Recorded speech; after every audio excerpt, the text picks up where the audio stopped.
abusing referees and getting involved in things like that. It's just that I think the world has gone crazy, to be honest with you, not just in football environments, but and I understand even in Holland where they have signs around where the kids are playing quiet, please. The only voice you hear is maybe the coach speaking. And I'm a big fan of that. I think it'd be a difficult rule to try and pass in Scotland, right enough. But everybody's trying to, well, not everyone, I shouldn't say that, but a lot of parents are trying to live their dream through their son or their daughter. And instead of just leaving the kids alone and let them play, because I always say that the game finds your level. The game itself will find your level. If you're good enough, you'll get there. You need to have a wee break now and again, of course, but if you're meant to be a Scottish Premier League player or meant to be a Bees or Holmes League player, with the greatest respect, you'll play at those levels. It's as simple as that, because the game itself will find your level. I was just thinking, Davey, see if it was referees, you can't be shouting and bawling, you'll be knackered. You'll be like mate, see when he said there about the referees, my kids are under 13s, see his two coaches, they're always shouting at the ref, man. but to be fair to them, sometimes the refs don't see the dirty challenges, and that's what they get onto the referee about, and then he'll just say, like, shut up or I'll abandon the game and stuff like that, and you're like, they're 12 and 13, but they just keep going and going all game, and then they start getting smart with the referee when he does give them decisions and that. Yeah, it is a problem, David. It's the same problem here. You know, I mean, who would be a referee? I take my hat off to the people that do it. You know, I remember doing a game, a charity game. I got asked, they say, "Wee man, will you come and be a referee in a charity game?" And I did it, and I was nearly fighting a supporter one day, because he was abusing me. He was me giving my time up and all that. I'm trying to help some, trying to do something positive. And this guy's giving me dog's abuse on the sideline. So I can just imagine what it must be like. And it's a shame, because without referees, we don't have a game. Take the boy out of Scotland, but can't get Scotland out of the boy. Do you find that as a coach now, the way the things are? Do you find that easier to kind of communicate with the kids and that and other people?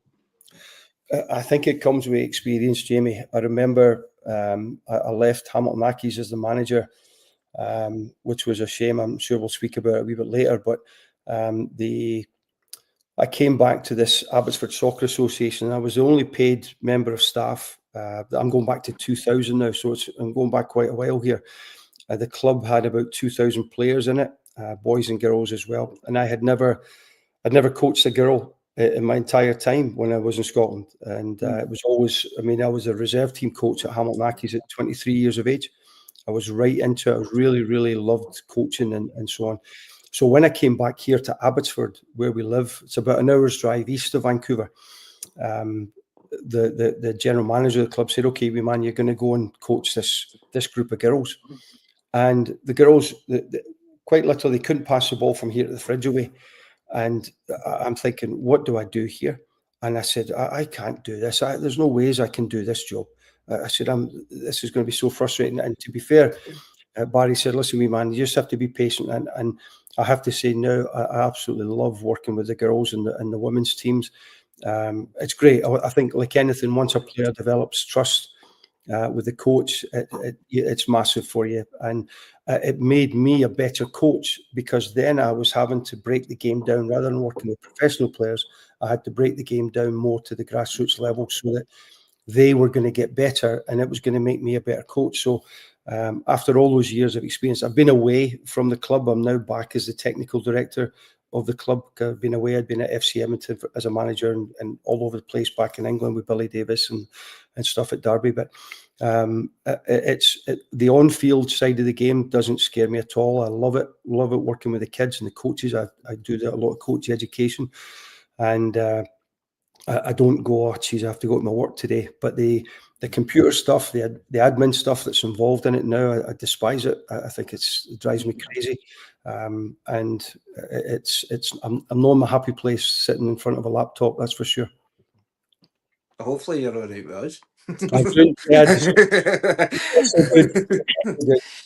Well, you touched upon it a wee bit. You broke into senior football with Toronto Blizzard as a teenager. What was that environment like with the North American football just finding its footing?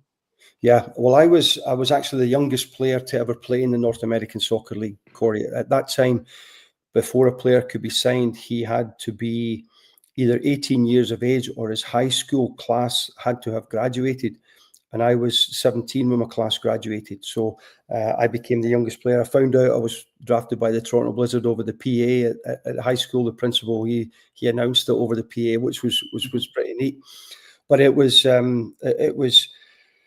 yeah, the environment at Toronto was first class, was absolutely first class. The manager of the club was a gentleman by the name of Bob Houghton, and Bob was the manager of Malmo when they played against Nottingham Forest many years ago, and he since became the manager of China and India as well. Very, very experienced football guy, but a good football person. And I really, in all honesty, I got my break, I think, in the NASL because at that time, throughout the league, you had to play three North Americans. There had to be three North Americans on the field at all time. So it gave the local players, or it gave the Canadian players, in my case, an opportunity to play. And I wish we'd do a wee bit more of that at times, to be honest with you. Even back home, I wish I'd see a wee bit more of that in the Old Firm, where we could get some Scottish players, because I think it's going to affect the national team at some point in a big way eventually. But it gave me the chance to play. And you're playing beside Jimmy Nichol, and as I said, these other lads that were fantastic. We even had Roberto Bettiga, who was a Juventus legend, was our centre forward at the time. He actually became the president of Juventus. So you can imagine that environment as a 17-year-old. It was amazing, and the training facilities, everything that we did was first class. We used to go to Orlando for pre-season. What a nightmare that was, lads, as you can imagine. 3 weeks in Orlando, it was awful. But and I'm going to tell a daft story here, but it was we were, one of our sponsors was Molson, and there was a semi-trailer drove from Toronto down to Orlando full of beer, and they put this beer behind the bar in this big hotel. And if you showed the card, you got a beer. And I'm thinking nowadays, can you imagine that being the case in pre-season? I'll just go down to the bar, show my card, get a couple of 3 or 4 beers. It was amazing. But they did things that were, I'm saying ahead of the game, not necessarily the beer thing, but there was a breakfast laid on for us. There was all sorts of things that it was as expected nowadays when you travel with teams. You get your breakfast, your lunch and dinner all sorted for you for the most part. And but so Toronto Blizzard was a really good franchise. In fact, when the North American Soccer League folded, there was only the Toronto Blizzard and the Chicago Sting at that time. They were the only two teams that had registered again for the North American Soccer League. But what a league that was. It was amazing. I'm 17, 18 years of age, and I'm playing against Franz Beckenbauer, Johan Nieskens for the New York Cosmos. It was an amazing experience. I mean, Roberto Bettiga, he had set up a pre-season tour in Italy, and here I am playing against Inter Milan in the San Siro, playing against Sampdoria with Trevor Francis and Liam Brady, and Juventus. We played against the Juventus side that was full of top internationals, and we drew nothing each with them. 40,000 because Roberto Bettiga was coming back to his home. So as a young player, my goodness, the experiences were unbelievable, absolutely unbelievable. It's incredible, mate. Brilliant. Obviously, you mentioned earlier that you were a Rangers fan going to Ibrox and stuff, and then your move came about, mate. How did that happen? I know it was under Jock Wallace, wasn't it? Yes, it was, and an interesting story, Jamie.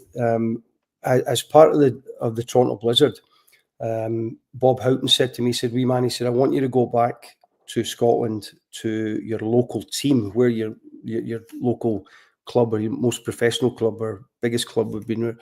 And he said, where would that be? And I said, well, Motherwell would be the nearest one for where we are in Allenton, just one bus and I'm there. And he says, who's the manager there? And I said, it's Jock Wallace. He said, oh, I know Jock Wallace. He said, I'll get in touch with him and I'll set up the pre-season for you. So I came back to Motherwell for a month, believe it or not, Jamie, and